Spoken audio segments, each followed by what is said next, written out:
All right, here we go. What is up, everybody? How are we doing on this Wednesday morning? Look at this. We got started technically, like a minute early. A minute early today.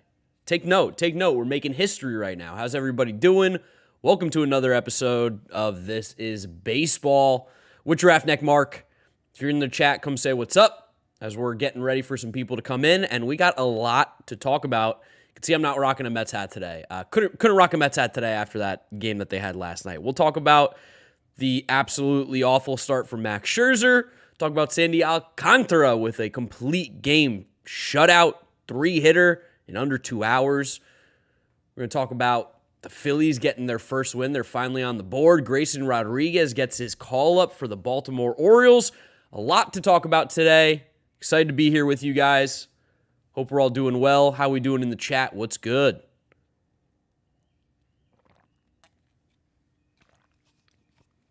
I'm seeing we got some regulars already. We already got some regulars. 100% gold. Will Jacobs. I've seen those names around. You say Kikuchi. Kikuchi with a good start, right? Kikuchi with a good start. Something we'll talk about today. Ricky, hey, Mark, loving the content. Appreciate it, Ricky. Loving that you're coming here and hanging out and taking in all the content that I'm making. I really do appreciate it. As you guys know, This is Baseball will be a daily baseball show Monday through Friday starting at 11 a.m. going as late as 1 o'clock. Today probably won't be close to 1 o'clock. Probably 12:30 the latest today.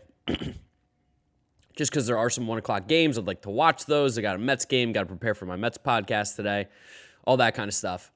But we got a lot to talk about. That's why I wanted to make sure I started exactly on time today. Before we do get going into it, of course, I'm going to plug Underdog, sponsor of the channel, sponsor of mine, partnership. Underdog, use promo code GiraffeNeckMarc when you sign up for Underdog, and they will match your first-time deposit up to $100, absolutely free. So you put in $100, they will give you $100 for free, which is really cool.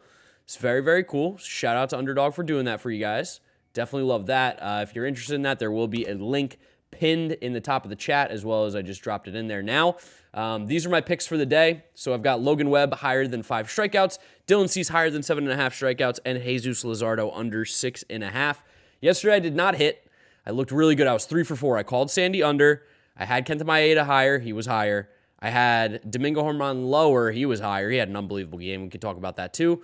And who was my fourth one? Julio Urias. Julio Urias went over, and I mean, I was so close. Did end up winning another one though. I had Ian Happ and Jose Ramirez higher fantasy points. They both hit, so that was good. We did get a win in the books yesterday.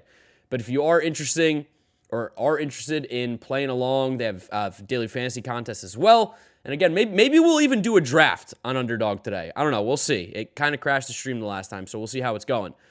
But check out Underdog Fantasy. Again, link is in the chat. Link is pinned to the top of the chat. Use promo code GNM, and you will get your first-time deposit matched up to $100. Up to $100 when you sign up. All right.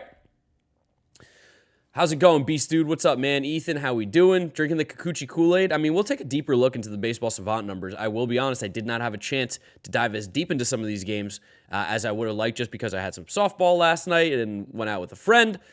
So, doing all that kind of stuff. Am I watching South Carolina baseball this year? Of course. Go Cox, baby. Let's go Gamecocks. Cease, 11 Ks today, easy. Yeah, I saw that 7.5 against the Giants lineup, and I was like, yep, all day. All day, give me that one. Like, that's one of my favorite bets, or I should say picks of the day, is Dylan Cease against the Giants. Do you think Acuna looks fully healthy? Yeah, Acuna looks completely back, Jake. He looks completely back and healthy, ready to roll, just like I am on the stream today. We've been going for about 3 or 4 minutes already. Let's start talking some baseball. Here we go. Oh, there it is. I was like, hey, pop up for me. Would you do that? Start off with the first game of the day. The Padres fall to the Diamondbacks. Diamondbacks swing the bat a little bit better. We talked about them yesterday, and we said, like, this team is good. No one's really hitting, but you can expect that the bats will wake up at some point. The concerning thing I have right now, though, is Zach Gallen has not looked good. Zach Gallen has not been sharp, and I want to actually take a look at his Baseball Savant stuff. I want to see what his start actually looked like because, as we know, for Zach Gallen to only get 3 strikeouts when last year, ending the season, he was doing really well, a little bit strange. Also, shout out to Dre Jameson. getting a save, 2-inning save against the Padres. Drake Jamieson should probably be in their rotation, but that's a story for another time. Okay, let's go to player breakdown. Zach Gallen. So the velo was slightly down. That really doesn't matter. The spin was down, but again, it's not really a big deal. I guess he just wasn't getting whiffs. Like the four seam, the knuckle.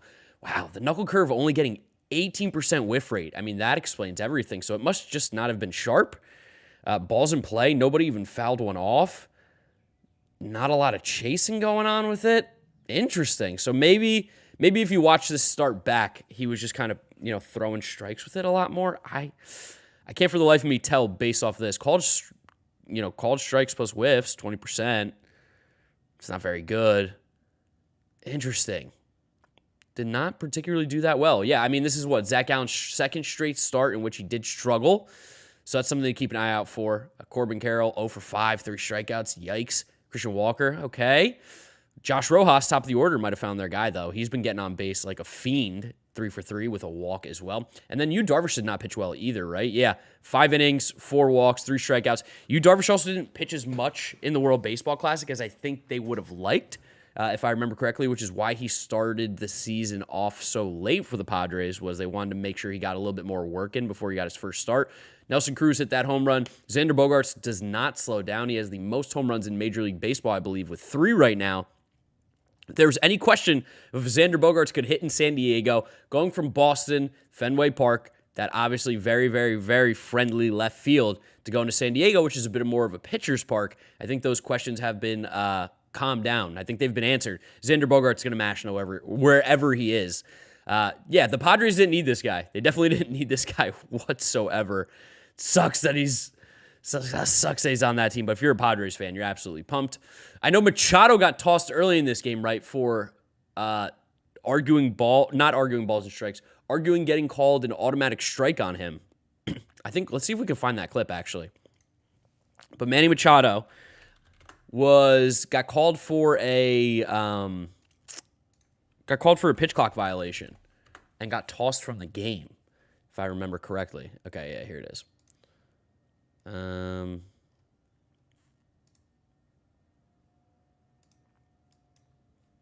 Pull this up for you guys. All right, so if I make this full screen, I assume that this takes over my entire screen on the stream for you guys, which I don't think I want. Yeah, it does. Okay, so Manny Machado gets ejected after striking out a pitch clock violation, which, I don't know, man. Like, I feel like if you're the umpire, unless he says the magic word, you probably need to cut him a little bit more slack. I don't think you can really toss a guy. Oh, come on, man. That's what he says. Again, I don't see anything that deserves him getting tossed. Oh, really? This is what got him tossed? That's what got him tossed? Okay, I mean, let's go full face cam for this one. So, Manny Machado arguing about a pitch clock violation in which he got called out on it, struck out, ended the inning. Manny Machado obviously wasn't happy. His reaction, based on what we've seen, does not look like that big of a deal. Like, he's talking to the guy, he's obviously upset. He's like, come on, man, like, this is stupid, this is dumb, like, you were quick. Whatever it was, he had an issue. I don't have a problem with him having an issue. We know the rules. They've been going on for a while. Sometimes they feel a little bit quick. I think we can all agree that sometimes the pitch clock feels a little bit fast, feels like it got started early, or feels like we're just caring about the dumb things, like the batter being in the box exactly at 8 seconds, or whatever is going on here. But the umpire also has to do a better job of not tossing one of these stars in Major League Baseball over him being disgruntled about what was going on with a new rule that is in the game. Nobody is there to watch the umpires. Nobody cares. Who is it? Ron Culpa? I don't even necessarily know. I think Ron Culpa, it says on the bottom of this tweet.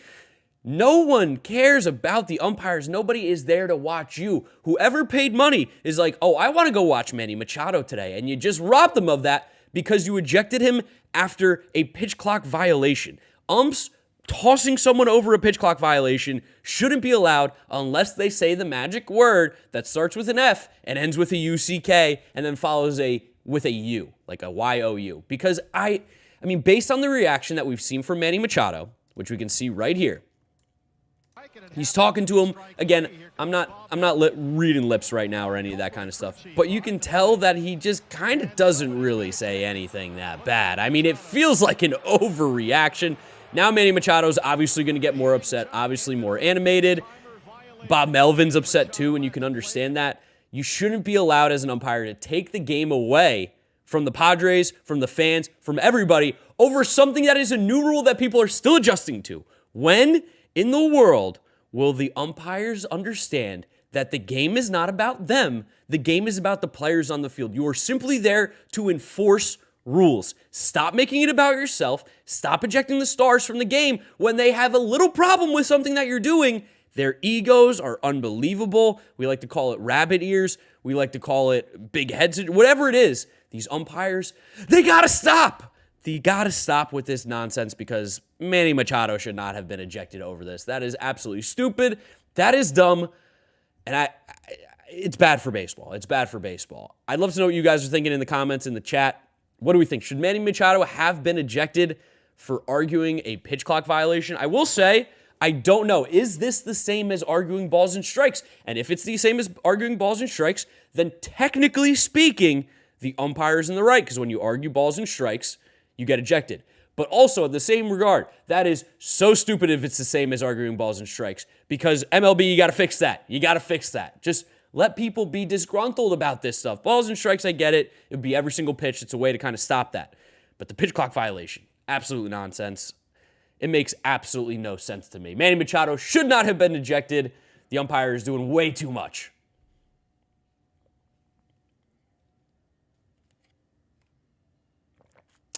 Everybody in the chat saying no. Yeah, that makes sense. That makes sense. Overall in this game, not much else to say besides the stupid ejection. Diamondbacks move on, 3-3, second place in the National League West. All right, Lauren says absolutely not, but I wonder what words were exchanged. Yeah, I mean, it didn't look like any of the magic words were said, honestly. It looked like he was just kind of calmly speaking about it, but maybe he said the big magic word. Who knows? All right. Cubs versus the Reds. Cubs move on to 2-3, a nice 12-5 win.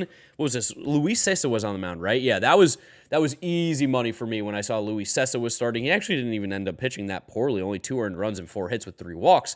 But I was like, oh, Ian Happ, 7.5 fantasy points? Yeah. Higher than that. Jonathan India had another good game. Really, really encouraging if you're the Reds fans. Jonathan India was someone who had that great Rookie of the Year season, obviously back in 2020. Right? 2021, my bad, 2021. 2022, last season, did not play well. This year, he's off to a very, very good start. Granted, it's been against the Cubs and the Pirates, so it hasn't been the best competition. Interested to see what he does against Stroman today, a better pitcher. But he's off to a hot start. That's big. TJ Friedel also might be a little bit of a ball player. Off to a hot start. Jake Frelick, the Reds' offense is low-key hitting. Now they have played all their games in Cincinnati, a very hitter-friendly ballpark. There are things that are going their way, but I think if you're a Reds fan, you're probably cautiously optimistic right now because the team's at least playing fun baseball. At least playing fun baseball, scoring runs, getting hits. The pitching has been up and down, but you still have one of the more fun, exciting top threes in Hunter Green, Nick Lodolo, and Graham Ashcraft. Sometimes you're just going to lose games, and the Cubs just came out swinging. Cody Bellinger. Is Cody Bellinger getting hot in the chat? Is Cody Bellinger heating up? Is Cody Bellinger back 3 for 5 with a home run? No, he didn't hit a home run, my bad. 3 for 5. He just had 3 hits on the day. Patrick Wisdom, 3 for 5. Patrick Wisdom's been swinging the bat really, really well. Trey Mancini gets a hit with an RBI, or 3 RBIs as well. Nico Horner, 3 for 6. Dansby with a cold day, although he did walk 3 times. This was a chaos game. 16 hits for the Cubs, 12 runs. Hit really well. Hayden Wesneski settled down a little bit after not looking too great, but I still believe in him. He's got some really good stuff. Adbert Alzolay gets the win. Julian Merriweather. Yes, Julian Merriweather. He pitched a lot better this time. Love to see that. Getting that ERA down to 27. I still am cautiously optimistic. I don't want to keep using the same word over and over again, but I definitely am optimistic about the Cubs. If you guys saw my prediction video, I had them finishing in 3rd. I think they're going to be competing maybe for a playoff spot. They're not going to get it, but they'll be like 7-8 games out, and they'll be like at one point, like, are we going for it? Are we not? I think that's where they're going to kind of hang out this year. Good win for the Cubbies yesterday. All right. If you guys are here in the chat, you're new here, Hit that subscribe button, hit a like on the video. Again, we're trying to hit 50 likes every single time we do one of these streams. I do appreciate it. It's sitting at 15 right now. If every one of you dropped a like, we'd hit it. So hit that like button. Do appreciate it. As we go to talk about the beast that is Sandy Alcantara. Sandy Alcantara. Absolute beast. He went yesterday and threw a complete game shutout. 3 hits against the Minnesota Twins, who have been one of the hottest offenses in baseball. 3 hits, 1 walk, 5 strikeouts, no earned runs. And the craziest thing about this game is that it finished in an hour 57. An hour 57 for this game to end is absolutely crazy. When's the last time that you guys remember a baseball game outside of maybe the 7-inning doubleheaders? Because I think when we were doing those back in the COVID year, we probably had a game that was under 2 hours. And maybe I should have known this stat before I started talking about it. But Sandy was dominant. It also was like the perfect storm of the Marlins only got 3 hits. Avisail Garcia with his first home run of the year. That basically gave them the lead, and that was all they needed as they won 1-0 because Sandy was absolutely disgusting. But Sandy, 9 innings, 3 hits, 5 strikeouts, 1 walk. Very good to see coming from him as well. I don't want to say he had a shaky start against the Mets, but he didn't have a Sandy Alcantara-like start against the Mets in his first start. But 1 hour, 57 minutes. That is the story of this one here. You just don't see this stuff in baseball. And this comes down to the pitch clock, making the game move faster. There also wasn't a lot of offense in this one. Kenta Maeda was also pitching really well. It's nice to see. It's nice to see that these games can move quickly. But it brings up the question, is it too fast? Is it too fast? What do we think in the chat? Do we think that an hour 57 for a game is too fast? Like, it's kind of crazy to think that you could get there for a 1 o'clock game and be out of the stadium in your car by 3 o'clock. That's crazy. That's crazy. That's nuts. Dave says Rays Cardinals had one last year that was an hour 54. Whoa, really? That is so fast. I don't think I've ever been to a game that's fast. I didn't play high school baseball that fast. I don't remember having a high school baseball game outside of like when you'd mercy a really bad team and you'd go up 10-0 in the first and then you'd cruise to the fourth and the game's over. But I do love the pace of play. I also do love spending a day at the ballpark. So maybe the move is you get to the ballpark early and you hang out there for a few hours now. Like if the gates open at 11, 12 o'clock, you get there at 11, 12 o'clock, you start hanging out, you bring some snacks, you bring a sandwich so you don't have to spend $300 at the game because I understand it's expensive. But these games are moving fast. I definitely like it. This is a rare occasion as well, too. That's a good point, Daniel Ramos. But yeah, really, really good job by Sandy Alcantara. Only 3 hits total from the Marlins and the Twins in this one. Twins moved to 4-1. Marlins 2-4 on the season. Really, really good game, though. Sandy Alcantara is an absolute beast. All right, let's talk about the Rays who refused to lose 10-6 over the Nationals. Sucks for the Nationals. They had 16 hits, only scored 6 runs, but that's a little bit of Rays pitching on their side, too. Who'd the Rays pitch in this one? Was it Josh Fleming? Was Josh Fleming. He got absolutely shelled. 10 hits, 5 earned, 2 strikeouts. That's not a great start for him. Pretty much everybody got hit outside of Ryan Thompson and Pete Fairbanks. Pete Fairbanks, I want to see what his velo...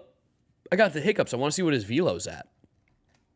I shouldn't say I got the hiccups. I got what I call them like little baby burps. I don't know what happens, but like early in the morning when I first start talking, maybe I need to start talking before I do these things, but I just get like little boop, little burps. Pete Fairbanks hit 90. Okay, he was up by 100. Nice. Also, if you guys don't know about Hunter Harvey, you better get hip to him now. Before I talk about how poorly maybe he got hit, let me see how he performed actually yesterday. Hunter Harvey got shelled a little bit. We'll say, dude is absolutely gross. Where is his stuff here? Yeah, dude sits like 98. Hits 100. Slider's really good, too. Keep an eye out for Hunter Harvey. Definitely like him as a pitcher. Randy and Yandy doing the heavy lifting in this one. Yep. Jose Siri as well. Jose Siri crushing it this year. Absolutely crushing some pitching. It's interesting. Are the Rays doing that thing where they find someone who maybe is underappreciated on a team? And Jose Siri could be that guy. Taylor Walls. Ooh, Taylor Walls playing a little third base. I see you. Okay, Josh Lowe, I know, got that home run back-to-back with Luke Rayleigh, who has 3 home runs as well on the season. Another guy that, this is the Rays. I would have loved Wander Franco to not go 0 for 5. That would have been great. Randy Arozarena, 2 for 4. They're smacking it around for sure. Nationals too, like we said, they hit the ball yesterday. Alex Call 3 for 4, interesting. Joey Meneses maybe starting to heat up a little bit. He does love left-handed pitching. Lane Thomas 3 for 5. C.J. Abrams, whoa, first good game of the year for C.J. A double on the board as well. He has been stinking it up and playing about as bad as you can at shortstop. End of the day, Rays are better. Nationals are not. They stink. There's no way around it.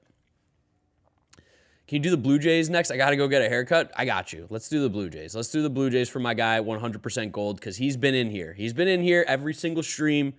I'm going to cut the line for you, 100% gold, because you are the man. All right, let's talk about the Blue Jays. You say Kikuchi. I say good start.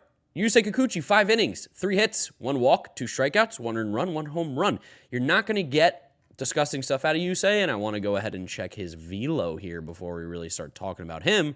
But it is encouraging for sure, as a Blue Jays fan, to see you say, limit the walks, limit the hard hits, limit the guys on base. That's something that he has struggled with mightily in his career. All right, so we got the fastball velo is up from last year. That's really big. That's super important. You need him to sit in that 95, 96 range. If he doesn't, he's going to get smacked. If he does, obviously more successful. The slider velo is up. The changeup velo is up. Every single velocity was up. The spin rates were up too. That is really, really encouraging. The break, not necessarily up by any means, but that's fine. We're not going to nitpick on a day-to-day start, but the spin rate, I don't think you want spin rate up on a changeup though, if I remember correctly. Or am I thinking of a splitter? I don't know what I'm thinking of there. I probably should know that.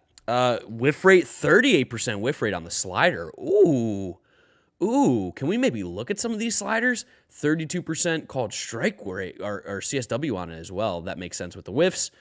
Fastball, not doing too much. Changeup, not doing too much. So it really was just the slider being unbelievably effective.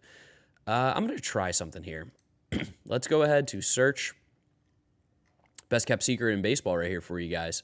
Let's go with Kikuchi. And yesterday's date. Actually, I could just do strikeouts or pitch type. I want to see slider. Let's search it up. I want to see what Kikuchi's slider was looking like yesterday. Because if it was getting these swings and misses, I'm wondering if it was just kind of nasty. Do we have video? Please show. Yes. Yes, we have video. All right, let's open up a couple here. Let's see this slider from Kikuchi. How's it looking? Okay, I mean, that was pretty filthy. And coming in at 91, too. That's super important for him to have that velo behind that pitch, especially when he's throwing 96. That's a really good slider to a left-handed batter. He was just peppering Nicky Lopez with these. He got another swinging strike on this one. Let's see where it was at. Throwing a lot of sliders to the lefties, too. Yup, that's I mean, that spot, that location right there that he's dotting up is filthy, is nasty. Like, you're not gonna be able to be able to hit that pitch if you're a lefty coming in from behind your back like that. This called strike. Okay, oof. I mean, he got lucky with that call. That was not a good one there. Did he throw it to any righties? Okay, he did. He did throw it to right-handed batters as well. So let's see what he did on Hunter Dozier real quick, because this is important for Kikuchi, this slider. Ooh, that one hung. Okay, that makes sense. Foul, ball, hit into play. So he only got 2 swinging strikes on righties. No? Oh, Nate Eaton's a righty too. Okay, we'll check those out. I want to see the swinging strikes on righties real quick. Lefty is super, super tough. I mean, you see, he's just kind of living in like that little, what you call the shadow, right below the zone. And it's really fooling some guys. Edward Olivares, let's see where this one is too. Boy, so far, so good. Is it going to be in that same spot? It is. So Kikuchi was really, really peppering just below the zone with that slider. Kind of using it more. That's super interesting where all these sliders are, where he's getting the swinging strikes. I mean, it makes sense. It's just, okay, well, that one, I mean, he just missed it. This one's got to be crushed. This is not a good pitch by any means. That one hung. It's just Nate Eaton, unfortunately. Not really the greatest of hitters. But yeah, good start from Kikuchi. That slider getting swings and misses is massive, and the velo being up is also huge. Jordan Romano, nasty out of the pen as always. And offensively, Dalton Varsho, first home run as a Toronto Blue Jay. Matt Chapman, 3 for 4. Off to a scalding hot start this year. Bo Bichette gets a hit as well. Whit Merrifield with a double. Good game for the Blue Jays. Good win, 2-3. Royals are major struggling. Not getting a lot of offense from this lineup. Actually thought they'd be hitting a lot better, But, I mean, look at this. Every single person outside of Matt Duffy is ice cold. What's cooler than being cool? Chat. Ice cold. Yeah, they're absolutely ice cold. Chris Bubic. Bubic? I think technically it would probably be Bubic because I think if he's like Croatian, Serbian, from that area. But I think he goes by Bubic because you don't want to be known as Bubic. Like that, there's bitch in there. Carlos Hernandez. Okay, got a strikeout, gave up a run. Aroldis Chapman. I want to see what Aroldis Chapman was throwing. Was he throwing hard? Aroldis Chapman was... Uh-oh. Is Aroldis Chapman back? I'm going to eat my words. I'm going to eat my words if Aroldis Chapman's throwing 103. Uh-oh. Aroldis Chapman might be back. 102.6 on the sinker. 103, 102. Oh, boy. Ooh, Aroldis Chapman might be back. I need to watch his pitches real quick. This is actually kind of big because one producer of the Mets the podcast, Johnny Stats, he was like all over Aroldis Chapman. He's like, why did nobody want him? And I was like, no one's even showing up to his like tryouts. Like nobody did. The first tryout he had, nobody wanted him. Nobody even showed up. I want to see pitch velo. Sinker 103. I mean, that is just devastating. Let's see where the location's at. I mean, right down the middle. But whoa, it comes up as 104 because it's 103.5. If Aroldis Chapman is throwing like that, guys, he's back. He's back, and he's getting traded at the deadline. He's going to a contender, and the Royals made a really good move. Like a really, really good move.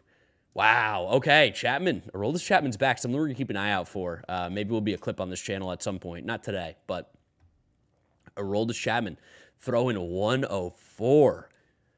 Yeesh. Haven't seen Aroldis Chapman throw that hard in a minute. That's huge for the Royals, but Blue Jays win that game. Like we said, let's move on to the Yankees. Phillies get their first win of the season. 5 games in over the Yankees, moved to 1-4. The story was Kyle Schwarber just starting them off with a home run early in this game, and they kind of never really looked back. We got a home run from Brandon Marsh as well in the 3rd inning off Domingo Germán, and then they put up the next 2 runs in the 5th. It's just an easy win for the Phillies. Matt Strahm actually pitched pretty well. The bullpen did a good job. Again, this is where they are extremely high variance, is when they're going to be on, they're not going to be able to be touched. But when they're off, they're going to absolutely blow the game and be out of control. And Craig Kimbrell did try his hardest walking a guy and giving up 2 hits. He put on 3 guys, gave up a run. If you're a Phillies fan, you probably still don't feel good about this bullpen, even though there were some positive things here. And Yankees bats just kind of went cold. It's going to happen. Domingo Germán looked good as well. 8 strikeouts in 4 2/3. Killed me on my underdog pick. Killed me. I couldn't believe he got 8 strikeouts in 4 2/3 innings, especially because he got shelled. Especially because he kind of got shelled, kind of got hit hard. So that's baseball sometimes. That's the way the cookie crumbles. I believe this is Jimmy Cordero, right? Yeah, this guy's actually got some really, really good stuff. Sneaky, under the radar, good pickup by the Yankees. If you're a Yankee fan, keep an eye out for Jimmy Cordero. Dude's got some stuff. Hopefully the Mets, they need a lefty reliever. I hate Aroldis Chapman because dude abuses women. So I don't really want him on the Mets. He could help us win more games. Don't really care. I don't want Aroldis Chapman. He likes to fire a gun to intimidate his wife. So to me, bad guy. Want bad things to happen to him. He's a piece of shit. Got the Pirates-Red Sox up next here. Pirates-Red Sox. Pirates pull out another win. I almost considered wearing a Pirates hat today. I almost considered putting it on. It's a clean hat. I love the black hats with like a singular logo on here. Like this one's not necessarily my favorite Gamecock hat. I need a new one. It's a little dirty too. And I don't love the way it fits on my head. Like I feel like it's so far down, it's hurting my ears. I don't feel great about it. But I almost put on the Pirates hat today because they had a nice game yesterday. Brian Reynolds continues to stay hot. 4th home run of the season. The dude is absolutely on fire. He also had a double and a single. The favorite saying, the favorite cliche, he was a triple away from the cycle.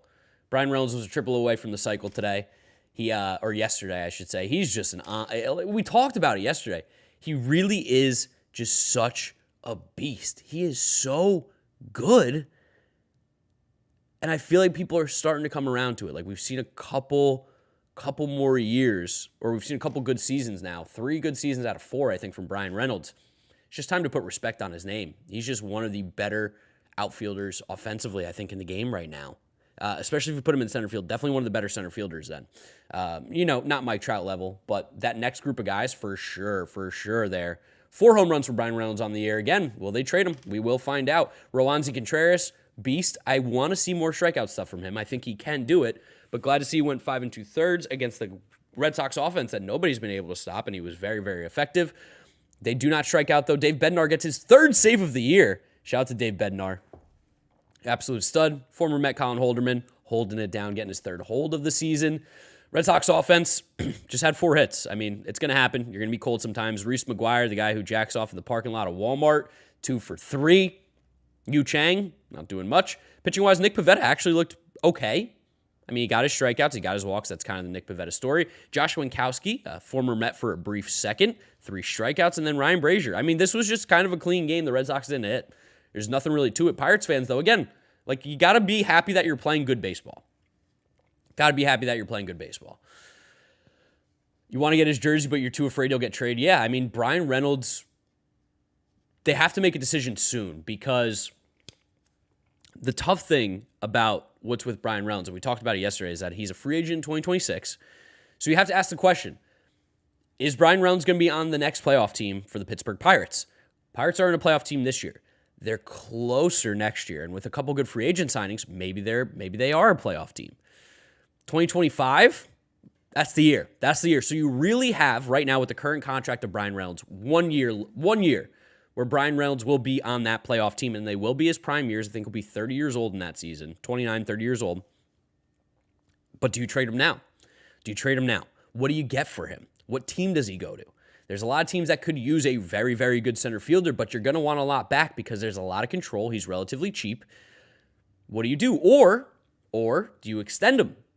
Do you give him the money? Do you pay him? But apparently he also wants an opt-out because I'm sure he's like, hey, if I'm 31 and playing better, I'm going to opt out so I can go get a big contract and never have to sign another one again, even if it's with the Pirates maybe.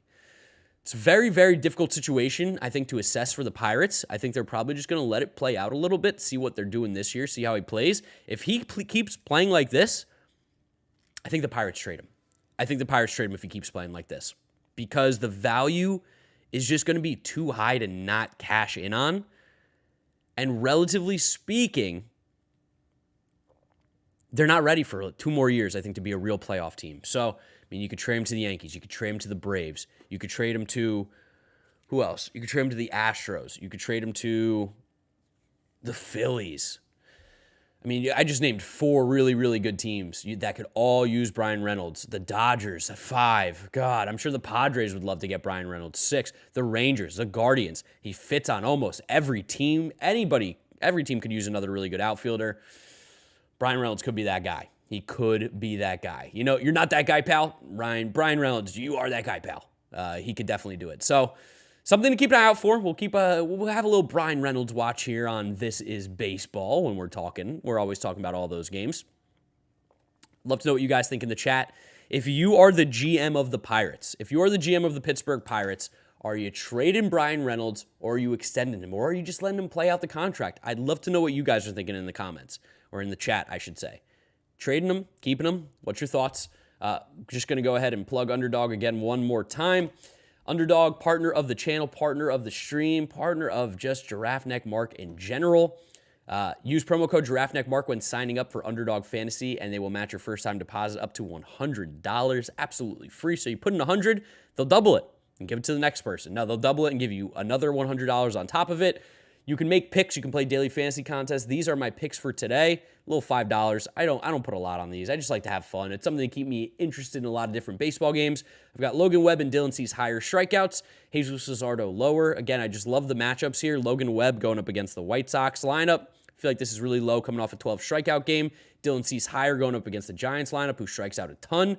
7.5. He diced up the Astros, who are amazing. And Jesus Luzardo lower because he didn't get to this strikeout number in the start against the Mets, and the Twins are not striking out at all this year. Very, very good lineup. Only struck out 2 or 3 times against Sandy Alcantara yesterday. So I'm liking this a lot. If you're going to use Underdog, these are my picks. If you want to fade or follow, do as you please. But yeah, link is in the top of the chat if you want to try it out for yourself. We really do appreciate it. Really just help support the channel, the stream, and everything. All right, chat is saying, Braves get Brian Reynolds. They're the best team in baseball and nobody is close. Trade him. I'd pay him, but that's not realistic with Pirates ownership. I think that's fair. I think they end up moving him. He came down in money, and they still didn't sign him. Going to try and get maximum value. Yeah, they're better than the Astros today, so if they get Reynolds, heck yeah. Ooh. Are we saying we think the Braves are better than the Astros right now? Because I would disagree. Close to them watch hours, let me give you money. Dude, we're trying out here, Fuzzy. We're trying. I got to make more clips. I got to get more clips. Listen, my editor, Paul, he's had some family in town. He's a big Pirates fan. He would love this conversation. My editor, Paul, has been busy.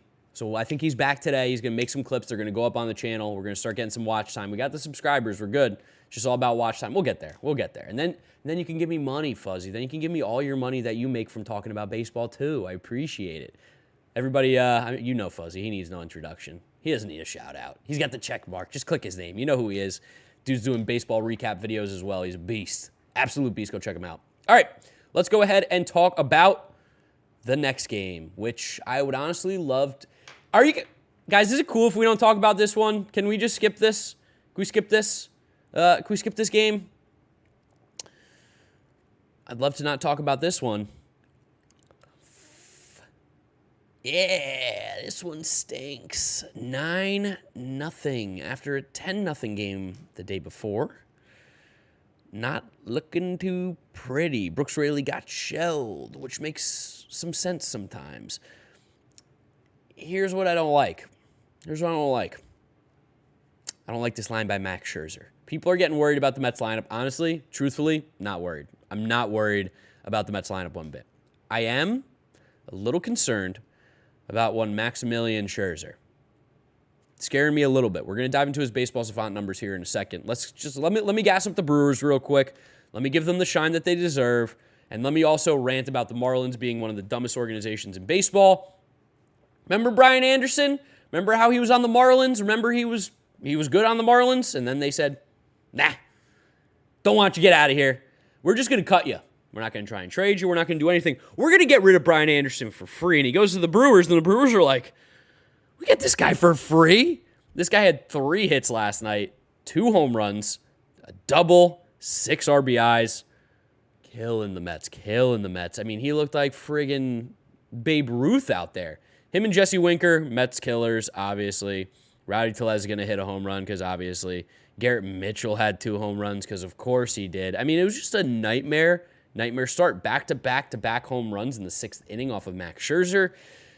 The Brewers, I told you guys in my predictions, the Brewers are good. The Brewers are making the playoffs. I wanted to even maybe give them the division because their pitching is phenomenal, and I think their lineup was criminally underrated, and you're starting to see that come to fruition here as they smack Max Scherzer around. Wade Miley also had a great start. What do you go, 6 innings? Yeah, 6 innings, 5 hits, 3 strikeouts. That's Wade Miley for you. Do you know who Strzelecki is? Do you know who Milner is? I know who he is, Hobie Milner. This guy was bouncing around team to team, couldn't pitch anywhere. I'm going to go Dan Strzelecki. Peter. Yeah, that's his name. I mean, sure. Peter Strzelecki, 28 years old. From Queens. Oh, Queens guy. Let's go, Peter. Shout out to Queens. Doing it against his team, probably. Javi Guerra. I mean, they're going to be good. They're going to be good. There's a 19-run differential this series. Yes, Will Jacobs.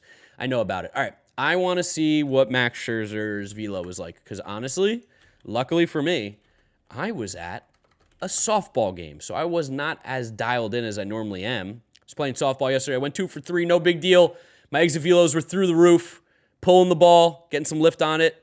Did ground out to second base at one point. Trying to go opposite field. Trying to get cute. We're not there yet. We're still working. You know, it's still spring training for me even. Let me see what Max Scherzer's pitches were looking like because not great. All right. Lindor did hit a ball 109 yesterday. That is good to know. Hold on. Javi Guerra's throwing 99. Am I thinking of someone else? That Javi Guerra is throwing 99 and I'm surprised? No? Okay. It's that Javi Guerra. Who am I thinking of? Who's that guy? Am I thinking of the guy in the Nationals? What's his name? Javi something? Is there another Javi Guerra? All right, let's look at Max Scherzer. Max Scherzer here. So the velo, I mean, was relatively the same. 92, I don't love that as the minimum. I don't know if they can tell me the minimum, but the average was still relatively the same. I don't like seeing 92, though. Slider, I mean, the spin was good. The movement was the same. I mean, he was getting whiffs on the slider. Was their lineup just overwhelmingly lefty? So lefty, lefty, lefty, lefty, lefty. Is he switch Bryce Trang? I think he's a switch hitter, right? Yeah, he's a lefty. Okay, so he's a lefty. Joey Weimer's righty. What was going on? Why was he not throwing these more? Why was he throwing so many fastballs? Why do you throw 39 four-seams if they were... I mean, why did he pitch so poorly? Just bad pitches every once in a while? Like, these numbers all here are not concerning by any means. Maybe just a bad start. Like, honestly, I saw him pitch at times and he looked good. And then I did not see the home runs. I did not see the bad inning. I didn't see the back-to-back-to-back home runs. He was throwing 95 from Scherzer. I mean, Max Scherzer. I don't know why caps lock's always on this keyboard.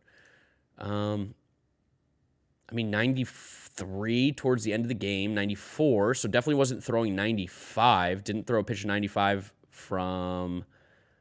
Since what inning? This pitch third... What pitch is this? Okay. That is pitch 15, 13. He did not throw 95 again from pitch 13 onwards. Okay. That might be a little concerning, but even still, I mean, it just looks like I guess his location was probably bad, right? Do they have, oh, here we go. Okay.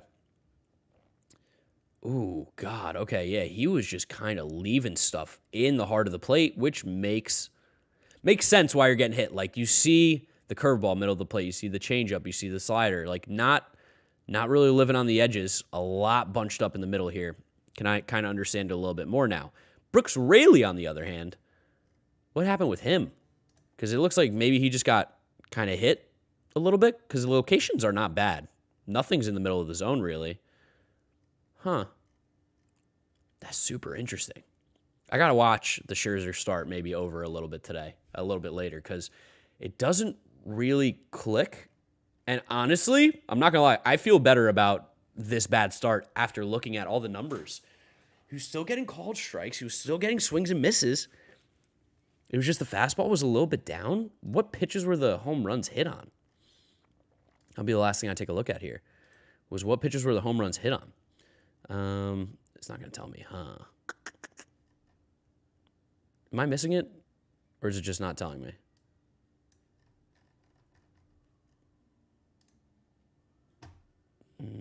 I mean, that's not what I wanted. Get out of here.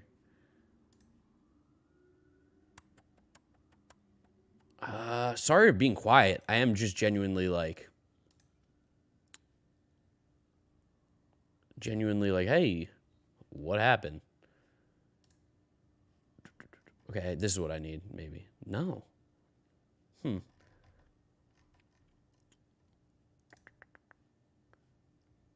Oh, pitch velo, 90. Okay, so we can kind of see. So this is a cutter, because he doesn't throw his slider to lefties. So this is a cutter, probably just in the middle of the zone. This is a changeup, sure. Oh, this is a curveball. This is a curveball. This right here is going to be a fastball. That's just a single. Brian Anderson, that's off the slider. So it was he was just hanging some shit. Just hanging some pitches. All right. I mean, so it was a command issue. The stuff is not bad. It was simply a command issue. All right. I mean, I feel a lot better about that now. I feel a lot better about that. But yeah, Brewers offense is really good. Sorry my Brewers had to do that. Appreciate the content. My favorite place on the internet to get excited for baseball. Yo, thank you, Harrison. I appreciate you, man. I appreciate you. You the man. If I remember, he threw a few horrible sliders in that sixth inning. He did the same thing against the Marlins, too. If you guys were watching that game, Mets versus Marlins opening day, Scherzer was cruising through the first four. Similar-ish to this one. He gave up those runs in the first inning. But he was cruising through the first four. Fifth inning started hanging some sliders, got lucky. Sixth innings when it all happened. And it happened again in the sixth inning today, in last night's game. So I guess it's maybe just a little fatigue. Maybe just not going as deep into the games. How many pitches did he throw? Threw 95. Okay. Last thing I'm going to check here before I stop being a dork about looking at all this stuff, because I know I'm being super dorky right now. Tells me the inning. How many pitches did he come into the sixth with? He came in with only 66 pitches. Okay. And he got an out. Yeah, okay. I don't know what happened. He basically was chilling through 75 pitches. And then it just kind of all his shit hit the fan. Yeah, curveball, bad. Okay. All right. Got it. No runs in 18 innings is alarming. No, J-Dog, it is alarming. Yes, it is alarming. No runs in 18 innings sucks. But, over the stretch of a season, is it alarming over 162 games? No, not at all. Because guess what? There are going to be games where your team gets shut out. So it's just that it's 18 consecutive innings that makes it worse. But, in theory, there is no difference between getting shut out in game 1 and game 95 and getting shut out in game 2 and 3. You know what I'm saying?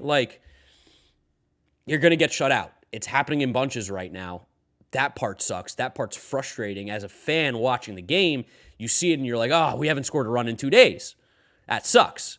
That's what makes it feel more alarming than it truly is. And Eduardo Escobar does look dead. I love Eddie, but he looks dead. Does not look good. McNeil at least 3 for 3 yesterday, which is really nice. Like to see him getting back up. Put him up in the fucking order. I don't know. Mark Canha should not be hitting in front of Jeff McNeil right now. That shouldn't be happening.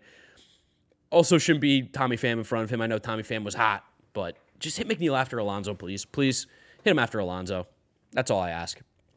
And we also need Pete and Lindor to start swinging the bat a little bit better here. They just need juice. They need juice. They got no juice right now. They got no juice. They're playing some bad baseball. There's no way around it. All right, let's talk about the Braves-Cardinals game. Braves win 4-1, move to 4-1 in the National League East. Cardinals, they be stinking. You want to know why? Because they have no pitching. They're going to not score runs some games because that's just how baseball is. But their pitching is bad, and Steven Matz is bad. That makes me feel good. 10 hits, 1 walk, 4 earned runs, 7 strikeouts, 2 home runs. Who hit the home runs for the Braves yesterday? Austin Riley and friggin' Orlando Arcia, man. Is he going to be good? Is Orlando Arcia going to be good? That sucks. Can't add 4 flyouts that went kind of deep. Yeah, hit the ball over the fence. I don't know. I like Mark Canha. It's just, sometimes we kind of probably hit him a little bit too high. When is Wainwright coming back? I don't think there's necessarily a date. I think he just kind of is a little hurt right now. Dylan Dodd made his major league debut, 6 hits, no walks. That's good. 3 strikeouts. That's a perfectly fine season debut. The bullpen held it down. Kirby Yates, man, he could be good. Joe Jimenez getting hit a little bit, but didn't give up any runs. Dylan Lee cleaned it up for him, it looks like. It's just a straightforward game. Acuna is definitely back, by the way, so back. Austin Riley is him for sure. Travis d'Arnaud hitting this well is just it's hell. It's a personal hell. The Braves trade for Sean Murphy, who is a better catcher, and they're like, you know what, Travis d'Arnaud, you're going to be our DH, you're going to hit 4th, and you're going to be unbelievable. Oh, come on, man, come on. Ronald Acuna is a beast. This team's offense is very, very good. Very, very good. Bottom of the order, too. If Orlando Arcia is going to hit, that's just not fair. They don't have a left fielder, though. They definitely don't have a left fielder. I will stay there and say that. Cardinals' offense is good. Sometimes you run into pitching. You run into some stuff. Even yesterday, they had 10 hits. They just scored 1 run because they couldn't get anything. They had 1 extra base hit. That's what it comes down to. Every single person in the Cardinals lineup that played yesterday had a hit. Look at that. I would love to find out a stat. How many times has a team lost where every single player that got in the game had a hit? That would be super interesting to find out. I don't know. Maybe someone can get that stat for me. I bet you it's not often, but Braves win. Good team. It's going to happen. All right, Orioles, Rangers. Before we talk about Grayson Rodriguez, let's talk about this game. Kyle Gibson moves to 2-0. Orioles 7-2 win. What do we know? This Orioles offense that I spoke about a couple days ago, maybe even in the first stream, this Orioles offense is really, really good. Mullins, Rushman, Mountcastle, Santander, Austin Hayes, Urias, Frazier, Mateo. They didn't even play Gunnar Henderson today. They didn't even play Gunnar Henderson in this game. But they absolutely mashed Andrew Heaney, who did not have a good-looking start, did not look great, only went 2 2/3, 7 hits, 7 earned runs, 2 walks, 2 strikeouts. Not a great debut for Andrew Heaney with the Texas Rangers. Dane Dunning did come in and cleaned up and was great. No strikeouts, really, only 1. But he only gave up 1 hit, 1 walk in 4 innings. That is a phenomenal job by Dane Dunning, a guy who I think is going to be very valuable to this team because he gives you the opportunity when Andrew Heaney doesn't have it, and maybe they could have pulled him earlier. Again, didn't get a chance to really watch this one. But maybe when Andrew Heaney doesn't have it, you can pull him earlier. You can go to a guy like Dane Dunning who can go multiple innings, who can go long out of the bullpen, and is a very, very good pitcher. Very serviceable. Taylor Hearn, 3 strikeouts out of the pen as well in 2 1/3. I mean, that's a great job by these guys. They might have just saved the Rangers series here a little bit by eating 6 1/3 innings between the two of them. That's a really, really good job by the bullpen if you're pulling anything from it. Josh Young hitting the ball hard. Still striking out a ton, but 2 for 4. Love me some Josh Young. That's pretty much it for the Rangers, and the Orioles just keep hitting Kyle Gibson. Good start, doing the Kyle Gibson thing, not walking anybody, giving up some hits, getting some strikeouts. It's going to happen. And Cionel Perez, 2 strikeouts as well in an inning and a third. All right, let's talk about Grayson Rodriguez. Finally gets the call up. Number 1 pitching prospect in all of baseball. The dude is an absolute stud. People, myself included, thought that Grayson Rodriguez should have made the Orioles out of spring training. Was a little bit surprised that he didn't. I mean, he is just automatically the best pitcher in this rotation, and I think having him in this rotation changes the ceiling of this team. One of the big concerns I had with the Orioles and why I thought they were not a playoff team this year, why I thought that they were going to struggle a little bit more even though they had a great season and they have a good offense, was because of their pitching, especially on the starting pitching side. And when you look at what their projected rotation is, it wasn't that strong. I mean, you have Kyle Gibson, who is your opening day starter. You probably never feel too good when that's the case. But you look at their rotation here, and now you add Grayson Rodriguez into it. But before, I mean, you had Kyle Gibson, Dean Kramer, Cole Irvin, Tyler Wells. You had Austin Voth in there, Kyle Bradish. John Means, whenever he gets back, would be good. But now you have Grayson Rodriguez into this rotation, and it starts to feel a little bit different. Starts to be a little bit better. The dude has absolutely electric stuff. Electric stuff, Grayson Rodriguez. The dude has an amazing arm. Throws super, super hard. Filthy pitches. This is really big that he got the call up. He's never made his appearance in Major League Baseball, so this could be his first ever appearance. When is he actually starting? That's the real question. Oh, expected debut today. Is he starting today? Is Grayson starting today? That would be really cool. Let me look this up real quick. Is the Phillies' bad start to the season something to be concerned about? No. I mean, I think they'll be fine, but I don't think they're going to make the playoffs. Like they have flaws. This team has flaws without a doubt. Will there be a stream tomorrow or not since it's Mets home opener? Drew, it's a really good question. I'm not going to be able to stream tomorrow. We've got a lot of really big plans for me and the podcast tomorrow with the Mets home opener, so I will not be able to do a stream tomorrow. So do apologize for that, guys. We are going to miss one day this week. Sometimes that stuff will happen, but again, we are trying to do this every single day, Monday through Friday, 11 to 1-ish. 1 will always be the latest. So if you like what you're seeing here, make sure you subscribe to the channel. Also, please do drop a like on the stream as well. It really does help support, really show it to more people. We got 41 likes. If we could hit 50, that'd be great. I know some of you haven't liked it in here. Appreciate it. Okay, Grayson Rodriguez is making his start today. That's awesome. All right. So Grayson Rodriguez is making his debut as well today. I'm going to pull up some clips for you guys just to watch how filthy he is. I like this clip here. This one is just called Grayson Rodriguez, 97-mile-an-hour cutter is dirty. And you'll see it. He's absolutely disgusting. He is the top pitching prospect in baseball. This is the guy. You know how the Orioles took left field? You know, they took left field and were like, hey, it's gonna be a lot further now. It's because of him. It's because of Grayson Rodriguez. They want this guy to succeed as much as possible. The dude is absolutely disgusting. Look at this pitch. Filthy. Look at it. I mean, the guy just pumps the radar gun, touches, just some really, really high velos, 100 miles an hour he can get up there with the best of them. Has filthy breaking pitches. He's really, really good. This dude is the truth, and this is exactly what the Orioles needed. I did not like their rotation, but you bring a guy like Grayson Rodriguez now up, you get him in, and all of a sudden you're feeling a lot better about this team. Here's some more highlights from him. Why are you showing it from that angle? Let's see it from an angle that matters. We were seeing these pitches earlier. But the dude is really, really good. He's just straight up a good pitcher. I'm really glad they called him up. Orioles fans, you should be excited. You should be dialed in today. I'm sure you know. But he's a dog. Grayson's going to get shellacked today? No. Maybe. It could happen. It wouldn't be surprising, but he is really, really good. I mean, look at that pitch. Just how do you hit that? With the velo that he's got. He keeps you on your toes. It's about time Grayson Rodriguez got the call up. I'm super excited for the Orioles fans. I will be tuned in. Be tuned into this start that's happening today against the Rangers. All right, let's talk about the Tigers taking 2 of 3 from those Houston Astros, my World Series pick. I'm so sorry, Astros fans. You got the GiraffeNeckMarc curse here. Got the GiraffeNeckMarc curse. 2-4 start. That's exactly what you want as an Astros fan. They got the World Series hangover. No structural damage for Beatty? Yes! Yes! Yes! You got a signed ball by Grayson Rodriguez? That's really cool. Am I still rooting for DeGrom? Yes, I am rooting for him to pitch well. I have no hard feelings towards him. All right, Tigers get their second win in a row, second win in the season against the Houston Astros, who they now have a better record than. AJ Hinch owns Houston. No, I honestly, this was just a weird game of the Astros couldn't get the big hit. Kyle Tucker hit the home run in the 4th inning. Almost everybody in this lineup had a hit outside Jeremy Pena and Martín Maldonado. 10 hits, 3 runs.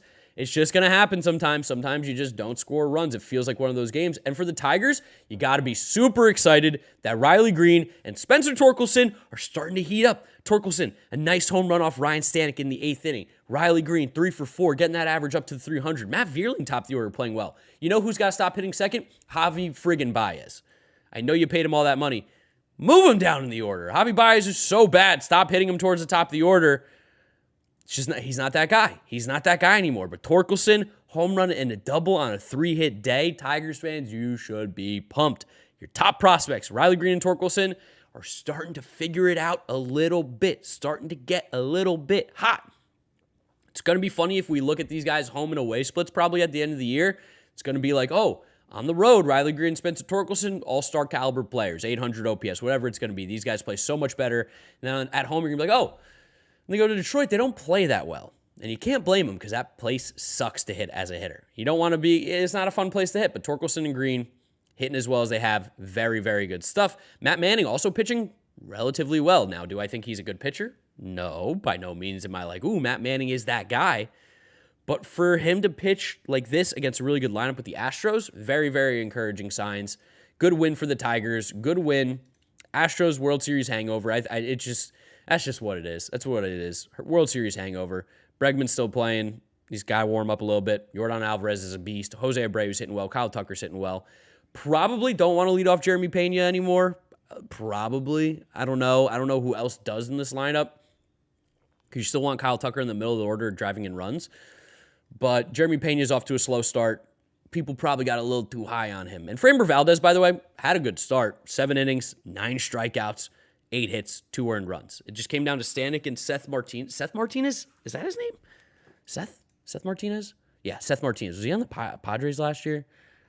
Was he? No, he's a Houston guy. Who is Seth Martinez? Well, who am I thinking of? I don't know. But end of the day, they just lost. They lost 10 hits, scored 3 runs. The bullpen kind of let them down too because Framber only gave up 3 runs. That's what it is. Well, Kyle Tucker hit 35 home runs this season. I'm such a big Kyle Tucker guy. I don't know about 35. I think he could definitely get to the 30 mark for sure, no doubt. And I had him as a fun MVP pick. I just think Kyle Tucker is a really, really, really, really, really good baseball player. Like, I'd love to see him hit higher in this order. I'd love to see him hit 2 and Bregman 5 if it was personally, my personal pick, especially against a right-handed pitcher. But I understand what they're doing there, and that's what happens. Damn, Tyler O'Neill got benched. Really? Okay. Do you think Torkelson is going to look like the player he was last night for the season? His underlying numbers are really good. I've always been a believer in Torkelson. I was worried about the stadium. When it comes down to Torkelson, I was worried about that there's no protection in this lineup and that he has to play in Detroit. It's a place where hitters go to die. Like, your dreams just get crushed playing there because it's impossible to be a really, really good hitter in that stadium. We saw what happened to Nick Castellanos and JD Martinez when they got traded out of that place. They went absolutely nuts. Nick Castellanos with the Cubs, JD Martinez with the Diamondbacks. These guys popped off as soon as they got out of Detroit. Popped off. You knew they were good hitters. Their numbers always are going to play better away from home.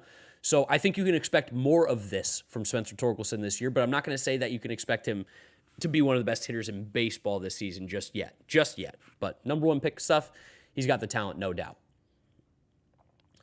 But he's using changeup more and induced whiffs. Are you talking about Matt Manning? If I had to guess, Framber's going to give up hits in that environment because he's an extreme ground ball pitcher. Yes, for sure. Oh, you're talking about Framber. Yeah. I mean, he always gives up hits. I don't care. I don't care about the hits with Framber. Like, for me, with Framber, all I care about is that he's going deep into games, keeping it close. And that's what he does every single time. And 9 strikeouts is pretty big, like you said. You might be thinking of Nick Martinez. I think that is who I'm thinking of. Yordan is a left fielder. Stop putting the putting the DH on him. Check his throw out. Did he make a throw yesterday? All right, I'll check out a Yordan Alvarez throw for you. Just so you know, by the way, like left field and Minute Maid is like, I mean, I could make the throw. You could make the throw. Let's see. Yordan Alvarez. Let's see if we can find this throw. Nope, it's all him hitting. Did he make a throw yesterday? Okay, here it is.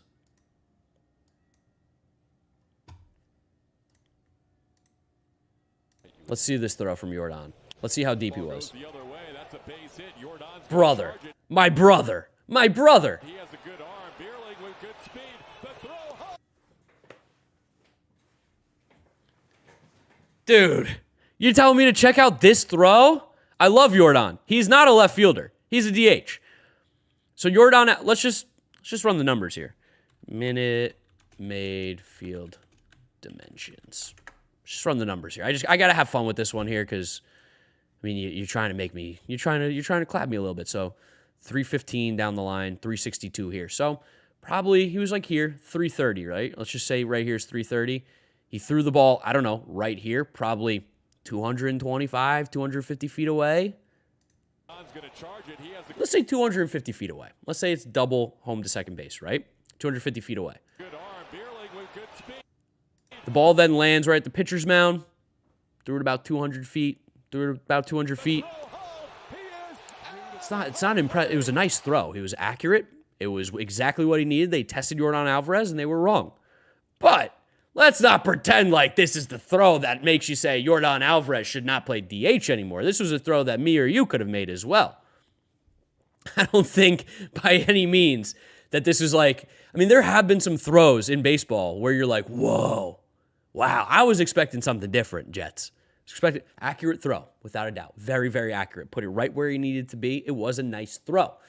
But that's not the throw that I need to go check out, you know? It's not like, whoa, look at that throw. Look at that hose.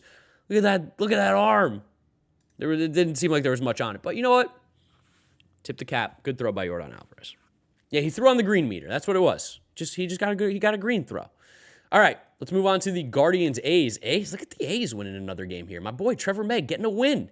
Shout out Trevor May, friend of the channel. Yeah, Yordan isn't fast and doesn't have range. Exactly. He's a DH. There's no question about it. All right, let's go ahead and look at this game real quick. I just had a text I had to read. Trevor May gets the win. Esteury Ruiz, a little bit of a double machine. I still think he's a bad baseball player, but did he steal any bases? Nope, no stolen bases for Esteury Ruiz. They just kind of beat them. Came back late, right? They scored a couple runs late. James Karinchak blew the game. Late in the game, which is what's going to happen. They've been struggling late in the games, which is weird because their bullpen is very good. Enyel De Los Santos, former Philly. Was Trevor Stefan a former Philly too? I don't know why it's in my head that he might have played for them. No, he's always Cleveland. Okay. But Enyel De Los Santos for sure is a former Philly. Yeah, I mean, they just lost. They just lost this one. Again, 8 hits, 3 runs. Just couldn't manufacture anything. J. Ram got an RBI. Steven Kwan. Ahmed Rosario is a bit cold. Oscar Gonzalez. Oscar Gonzalez is hitting 4th. I don't understand that one. That's not why they lose the game. But I don't understand that one. They just lost. Simple as that. Shane Bieber pitched really well. 7 strikeouts. 6 innings. 3 earned runs. I want to see what his pitches are looking like. Because Bieber is a guy that just gets like criminally slept on. Don't know why. Maybe it's because he plays for Cleveland. Maybe it's because he's not the most famous Bieber in the world. I mean, Oscar Gonzalez hit the ball really hard. Holy crap. All right, maybe I take it back. But I want to see what his pitches were looking like. Okay, velo's down, but not much. Spin's down, but not much. Whiff rate, no particularly good whiff rate here. Just kind of didn't really pitch that great. Something to keep an eye out for with him. He was still getting strikeouts, though, so I guess it was just on the called strikes. The four seam was getting a ton of called strikes, but not a single whiff. Really interesting.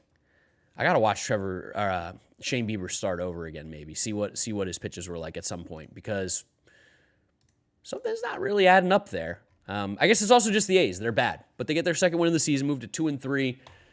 The Guardians are 4-2. Bieber could fall off a cliff very fast though. His velo is just dwindling. Yeah, Kobe, I'm with you. Like when that guy is on, he's awesome, but he has shown some stuff that makes you get a little bit concerned about him. And I don't think the Guardians have paid him, right?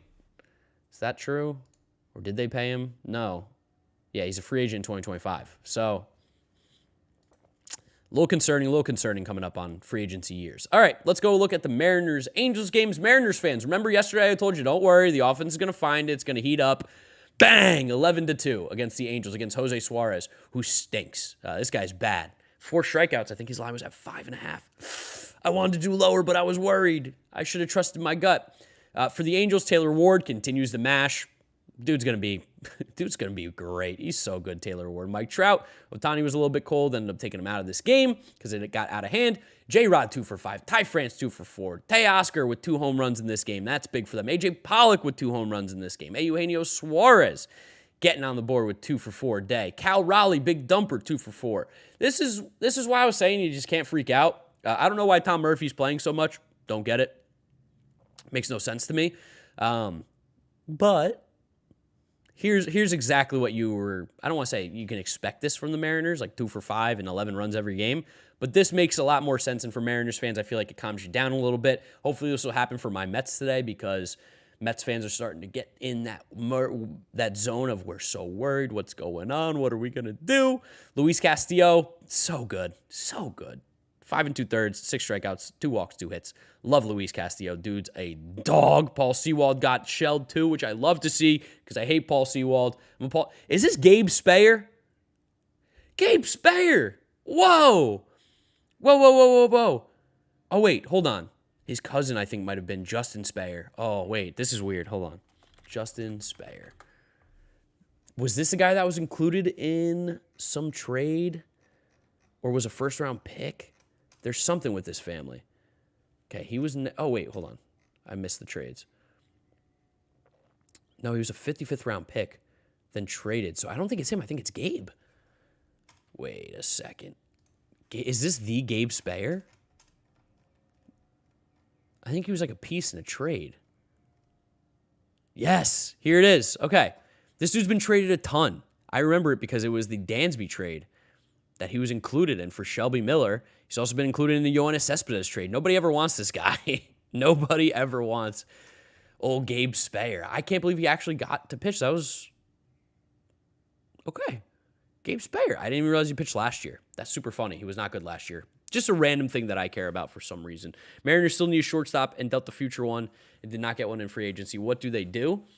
What are you saying? They dealt the future one in Noelvi or in Edwin Arroyo? Yeah, but J.P. Crawford's bad. I mean, I've been saying this for a while. Mariners fans are pissed. On a scale of 1 to 10, how drunk will you be getting at the Mets World Series parade? 10 out of 10. 10 out of 10. 9 out of 10. I want to remember it, but I'm going to be really, really close to not remembering it. Mark, my so rare team is in 9th place. 9th place out of 14,000. Let me go look at your team real quick here. I think my team's doing like decent. I think I'm in the 600s right now. Yeah, 600. Are you in, what competition are you in? Are you in the minors? I think you are, based on how many people you said were in it. Can I see ranking? You are the 9th place team. Oh, wow. There you are, Plow 13. Julio Urias, Evan Phillips. I have Evan Phillips, Gunnar Henderson, Bobby Witt, Juan Soto, Will Smith, Hunter Brown. You're going to drop, though. That Hunter Brown one's going to hurt you because someone's going to get some numbers saved. But that's pretty good. You might get a good reward. Mark, your ball knowledge is insane. Like, how do you know this? What do you mean, how do I know this? How do I know what? Just talking about Gabe Speyer? Dude, this is what so like, I don't know how long some of you guys have been watching me. Maybe this is the first time you watch me. And if you do, I have another channel, GiraffeNeckMarc, where I do baseball videos, like more polished baseball videos. This is just a stream to hang out and talk about baseball every day. But I've been doing baseball YouTube content full-time since 2019. So this is my 5th major league season now, which, oh God, that's right. 2019, 2020, 2021, 2022. Oh, this is my 5th year of doing full-time baseball content, which is actually really cool. And I appreciate you guys because without you guys, I can't do this thing full-time. But yeah, every day I watch baseball. I look up baseball. I talk about baseball. I make baseball videos. That's how I just end up knowing this. Like I simply have more time than most people, and it is my job. So I have to know this kind of stuff. I don't have to know about Gabe Speyer, but through me being just a baseball dork and doing this every single day for 5 years, yeah, stuff just sticks in my head. That's what it is. Like, you might remember way more important things. I remember Gabe Speyer. That's kind of how it works. What's up, Robert, by the way? Felnin Celestine is on his way. Yeah, he's a top prospect, right, for the Mariners. Was he international guy from last year? Last game of the day to talk about is the Dodgers versus the Rockies. Boy, oh boy, was I so right about Julio Urias. 6 strikeouts. It was at 5.5. Bang, we hit that one. And the Dodgers, again, are simply better than the Rockies. Mookie Betts heating up a little bit, 2 for 3. Will Smith, the best catcher in baseball? Will Smith, the best catcher in baseball? What do we think? Is he better than JT Realmuto? I think the conversation is probably close. And it's not because JT's not bad. It's just Will Smith is that dude. He is an absolute dog. Jason Hayward, of course, hit another home run last night. Jason Hayward's going to be that guy this year, isn't he? They're just going to be like, hey, remember how you were once good and then you stunk? You're going to be good again because you're on the Dodgers. Along with Shelby Miller, their bullpen was money. Phil Bickford got shelled in the 9th inning, and then they had to go to Evan Phillips to get the save, which I love because so rare. He's on my so rare team and fantasy team. But there's really not too much to talk about here. I mean, the Dodgers just simply are better than the Rockies. Chris Bryant is playing well. He's playing healthy. Ezequiel Tovar is struggling, though. Is struggling, something to keep an eye out for. Someone who I really like, but he is not playing well. Ryan McMahon getting another hit. Elhiris Montero. I want to actually, before I wrap this game up here and start talking to you guys a little more casually here, Baseball Savant.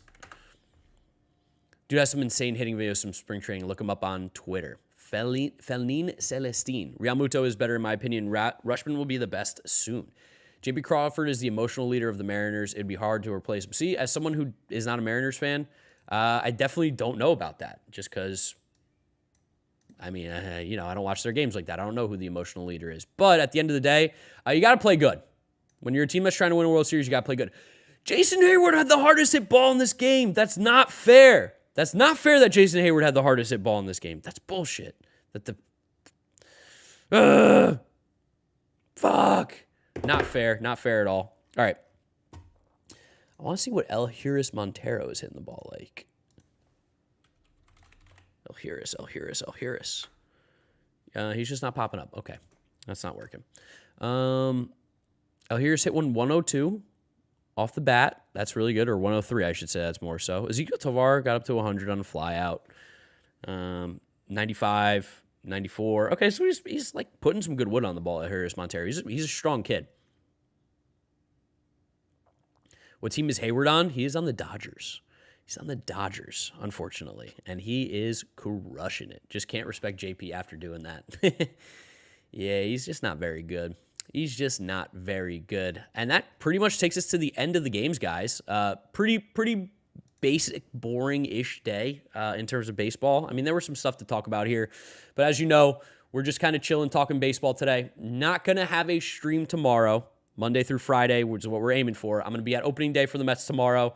Got a lot of stuff going on with the podcast. It's going to be a great day. I can't wait. I think the weather's actually looking great. I'd love to hear if you guys got any questions. Go ahead and drop them in the chat. I think this is a really, really good chance for you to just get your stuff out. I'm going to be streaming for another 5-10 minutes, answering your guys' questions, whatever you got. I'm also going to plug Underdog one last time on the stream. Use promo code GNM when signing up on Underdog Fantasy, and they will match your first-time deposit up to $100. Absolutely free, so you put in $100, they'll give you $100 back. They'll make it $200 in total. These are my picks for today. You can basically go ahead and make picks on higher or lower player props on Underdog. That's one of the things that you can do. I have Logan Webb and Dylan Cease higher strikeouts for the day, and Jesus Luzardo lower. I love Dylan Webb's matchup against the White Sox, and I love Logan Webb's matchup against the White Sox, and I love Dylan Cease's matchup against the Giants. They just feel really, really good, and Logan Webb's line feels really, really low. Jesus Luzardo had one of his better starts he's probably going to have and didn't hit 6.5 the last time against the Mets. Twins don't strike out that much as well, so I really like this one. If you want to try it out for yourself, there will be a link in the top of the chat that is pinned, as well as I will drop it real quick again in the chat. Code GNM, match your first-time deposit up to $100. Can I listen to you on Spotify? I think Spotify is going to be coming next week. I've been calling these the first episodes. Honestly, this is the test week for you guys. So all of you that have been hanging out here, very much appreciated. I think next Monday is going to be like the first official. We're ready to go. We got graphics. We got everything. We got videos. Everything's looking clean and sharp. and we'll be on a good schedule and really rolling. So you can check on Monday. I think the Spotify feed and everything like that should be up. All right, let me answer some more questions here. Did you see the Verdugo and Manoah beef? I did. I did see the Verdugo and Manoah beef. I like it. Too many guys are too friendly with everybody. Like, it's cool that there's not a lot of hate and no one really wants to hurt each other or do anything, that kind of stuff. But I like that there's some beef between the Red Sox and Blue Jays right now. Going to be must-watch baseball when Verdugo and Manoah go up against each other. That is for sure. I don't think Manoah is disrespectful, though. I don't agree necessarily with what Verdugo said, but I'm down for some beef. Like, where's the beef? It's right here. I love it. Someone asked me, what is your all-time favorite baseball memory? Wow, it's a really good question. All-time favorite baseball memory. I think going to the World Series with my dad was up there with some of my favorite. Like, I just think of, like, getting to see the Mets win a World Series game when Noah Syndergaard threw behind Alcides Escobar. The Mets dominated the Phillies that game. David Wright, I think, even got his home run. That was probably one of my favorite all-time baseball memories. Being able to go to that, hang out with my dad, watch the Mets win a World Series game in Citi Field. Granted, the series didn't go the way we wanted, but that was pretty awesome. Flying home from South Carolina, being able to experience that was really, really cool. What's the Rangers' ceiling this year if everything goes all right? Playoffs, 100%. I mean, if everything goes right, they could make some noise. They could definitely make some noise, but I think realistically, like, playoffs is a fair ceiling for them. Like, they could make the playoffs and they could be trouble. Odds that Nimmo wins the NL MVP, plus 75 million. He's not going to do it. How many home runs will the Braves have today? 2. I'll go with 2. Second favorite MLB team, I don't have it. I don't have one. I'm a Mets fan. I only root for the Mets. I like the Padres. Like, I like teams. I like players more, so I hope they do well, and I think teams are fun, so I'll watch them more, but I really only root for the Mets. Hot take, Guardians have the best infield in Major League Baseball. All right, we got Josh Bell and or Josh Naylor, Andres Jimenez, Ahmed Rosario, and Jose Ramirez. No. Maybe. I'm trying to think who else could have a better infield. Blue Jays, Vladdy, Bichette, Matt Chapman, and Whit Merrifield is better. But the Guardians have a very good infield for sure. Definitely. I think their shortstop's weak, though. Ahmed Rosario really isn't that good. Thoughts on Bryce Miller, pitching prospect for the Mariners? Is he from Texas Tech, Bryce Miller? Bryce Miller. Why do I think he's from Texas Tech? Texas A&M. That's what it is. Yeah, he throws hard, right? I mean, pitching prospects are kind of fake until they make it to the majors, so got to just wait and see. He's also 23, pitching an A ball. You know, we'll see how it goes with him. I like Manoah, though. I hope he improves from opening day. Yeah, his stuff's just not that great. Do you think Jordan Walker will be a home run hitter this year? He's hitting the ball hard. He's just hasn't been hitting the ball in the air. It's all growing pains. I think he'll eventually hit a ton of home runs. He's got crazy power. Who should I put at DH in my fantasy league? Austin Riley or Ohtani? Like today or for the week? Favorite Yankees player? I mean, I really like Aaron Judge. He's a hard guy not to like. I like Aaron Judge. I think Manoah said some disrespectful stuff about the Mariners before the wild card last year. Haven't liked him since. I mean, he's like a bit of a hardo, but I kind of respect it. Like, I like him being a little bit of a villain. Who's your favorite all-time player? It's Mike Piazza. It's not even close. Mike Piazza is my favorite player all time. I wore number 31. I was a catcher. Loved Mike Piazza. Thoughts on Tyler O'Neill base running last night? Did not see it, Robert, honestly, so I will not be able to comment. Did the Jays defense improve? Yes. Having Kevin Kiermaier improves your defense automatically. Thoughts on James Outman? Looks like a good player, Plow. Looks like a good player. Ricky, favorite ballpark? PNC Ballpark. I absolutely love PNC in Pittsburgh. I have not been to every single one. I've been to 20 of 30, I believe. PNC, though, is my favorite right now. If you go back in time, would you still do the Lindor trade 100 times out of 100? 100 times out of 100. I think Andres Jimenez is going to have a bit of a down year this year. He's still very good, but I don't think he's not a 7-win player like he was last year. So Lindor is still my guy. I still love Lindor. I still think he's going to be an MVP candidate for the Mets. Would not go back and change anything. Especially because they gave up 2 prospects that stink right now, too. Like, it's really just been Rosario and Jimenez, who were the guys who should have been the pieces in that trade. So nothing's really come back to hurt us. It's like been a good trade for both teams. For the season, who would you go with DH in fantasy? Austin Riley. Mets really dodged a bullet with the Beatty injury. Yes, they did, Matt. Yes, they did. Very happy about that. How do you feel about Pollock hitting 2 home runs against righty? That's big. That's big. Maybe you play him a little bit more every day, especially because they sat Kelenic to play Pollock against the righty, and Pollock hasn't been hitting. It says a lot more about Kelenic than I think it does Pollock. Do the Brewers crack 90 wins and trade Burns and Adames to the Dodgers? No.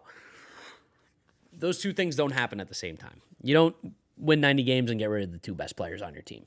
What time the Mets play today? I think it's 1:40. I think it's a 1:40 start. Heard Petco's awesome. Petco is awesome. Petco's one of my favorite. That's up there in like my top 5. Who wins the NL East? New York Mets, baby. What's up, Dylan? How's it going? It's going well, man. It's going well. For those of you who seem maybe like you're coming in a little bit late, do subscribe to the channel. This is the daily baseball show I'm going to be doing Monday through Friday, 11 a.m. start time. Going over what happened the day before. If you miss it, don't worry. The streams will always stay up on the channel. They will stay live so you can watch it if you come later. There will also be clips edited out from the stream and put up on the channel as videos. So if there is anything that you miss or something specifically that you want to watch that I thought makes a good YouTube video, you'll be able to watch it there like I did with Anthony Rendon the other day. I just appreciate you guys all coming out and hanging out here in what is the test week for This Is Baseball. Like I said, this is going to be a daily show. It's going to eventually be an audio podcast too, or a podcast in audio form, so you'll be able to catch it on Spotify and Apple Podcasts and all that stuff. And yeah, it's been really, really fun talking baseball with you guys. I appreciate it so much. It's really fun. I think this is going to be a really, really cool project that we're working on here, and it changes nothing going on in the main channel. Main channel is big videos that you can expect from me, the bangers. This is just, I want to talk baseball every day. I want to talk baseball every day, keep in the loop with you guys, and have some fun. Do you have any city jerseys? Yes, I have the Red Sox one. I have the White Sox one. I have the Nationals one. I'm just going to go look real quick. I'll pull them out for you. I'll pull them out. Will the Mets start scoring runs? Mets are beating Corbin Burns today. Put it in the books.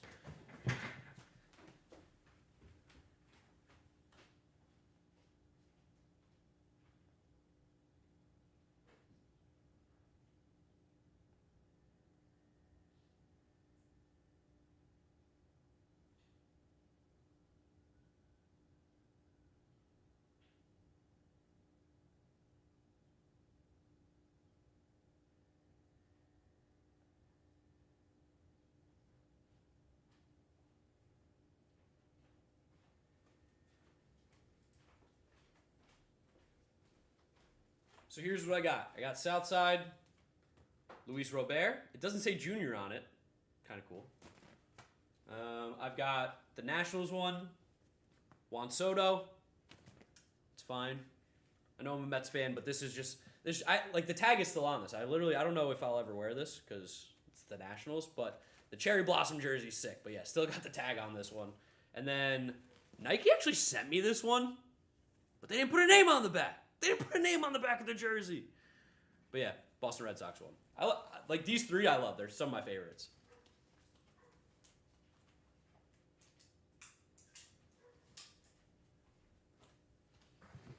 All right. Can you do a recap with Fuzzy this season? Hey, it's up to him. That's his channel. But I will 100% invite Fuzzy to be on this. I know he's very, very busy doing his recap stuff, but I would love to have Fuzzy come on here and be like a co-host for an episode or two whenever he's available. Been a long time sub. I like what you say about my Jays. Let's go, Dylan. Appreciate you. This is a fun stream. Thank you, Salty Wings and Avs fan. Can you talk about Yusei Kikuchi's amazing performance yesterday against the Royals? Connor actually went super in-depth on it. You're going to have to go back in the stream. I'm not going to talk about it again just because, I've already done it, but yes, I did talk about it, so it will be there. Keep it up, Mark. Love listening to this while at work. ESPN needs to give you a contract. Ha ha ha. I don't want to work for ESPN. I don't want to work for ESPN at all. That would suck. Which is crazy. If you told 4-year-old Mark who watched SportsCenter every day that you would end up hating ESPN, I'd be like, what are you talking about? How is that possible? Southside jersey's so sick. Yeah, the Jazz-Miami one I might get to. Hot take Lindor wins MVP? Could be. Favorite Say Connect jersey? I think the Miami one's the best looking one. I love the Southside one. That's my favorite one that I own, but the Miami Sugar Kings one is by far the best. But guys, that's where I'm going to wrap up today's stream. Thank you so much for hanging out. Thank you so much for subscribing and supporting everything that I'm doing over here. I really do appreciate it. Again, if you missed out on anything, the stream will be up on the channel. It's not going anywhere, so if you want to watch that, it has the date on it too, so that's really good for you guys. You can watch it there. Hopefully some clips go up on the channel today as well. If you missed anything, I'll try and clip some stuff that I feel like makes for good videos. No stream tomorrow. I will be at opening day, so I do apologize that in the first test week, but again, this is kind of why it's a test week. It sucks, but also I'm going to have a great day at opening day tomorrow, and there's going to be a cool surprise. Follow me on social media at GiraffeNeckMarc. You're going to see something very, very funny maybe going on at the stadium tomorrow, so keep an eye out for that. And yeah, I'll see you guys on Friday when we are going to be joined by my co-host of the podcast, James Schiano. We're going to be testing out having someone else on the show with me, talking baseball with you guys. So